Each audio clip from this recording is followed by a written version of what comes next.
सम्पूर्णमा हार्दिक नमस्कार। विशेष गरेर यो 23 अगस्त आइतबारको दिन भारतीय गोर्खा प्रजातान्त्रिक मोर्चा मिरिक महकुमा समितिको तत्त्वावधानमा यहाँ मिरिकमा एउटा सभा आयोजना गरेका छौँ। यसले गर्दा त्यो सभामा हाम्रा भारतीय गोर्खा प्रजातान्त्रिक मोर्चाका संस्थापक अध्यक्ष श्रीमान अनित थापाको उपस्थिति रहनेछ र त्यो सभाको मुख्य विषयवस्तु भनेको चाहिँ पार्टीमा जुन चाहिँ अहिले देखा परिरहेको दुई मतहरू छ त्यो सबै कुरालाई एउटा सुदृढीकरण गर्नु, सङ्गठनलाई सुदृढीकरण गर्नुको लागि चाहिँ यो 23 तारिक एउटा सभा डाकिएको छ। यसले गर्दा यो तपाईँहरूको च्यानल मार्फत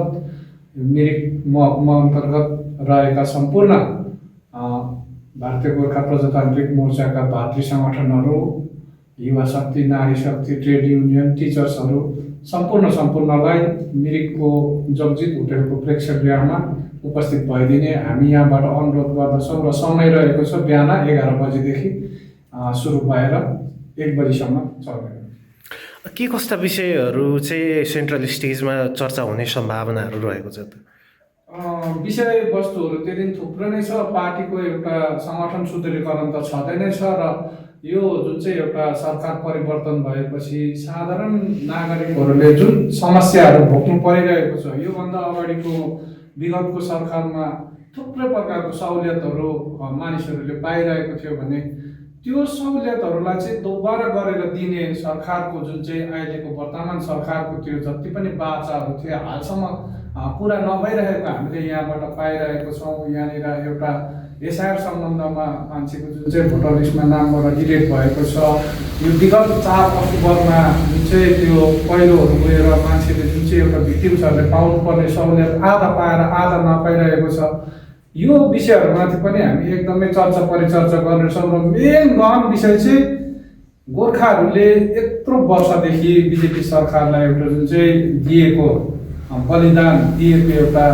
गुण लगाएको छ भने अब बिजेपी सरकारले केन्द्रमा अनि राज्यमा रहेको बिजेपी सरकारले गोर्खाहरूलाई एउटा न्याय दिने समय आएको छ र मूल यो विषयमा नै हामीमा चर्चा परिचर्चा पनि हुनेछ र गोर्खाहरूले न्याय पाउनुपर्छ भन्ने हाम्रो एउटा माग पनि रहेको छ। किनभने गोर्खाहरूले न्याय पाओस् र यो विषयमा चाहिँ हामीले विगतमा पनि भन्दै आइरहेका छौँ। हाम्रो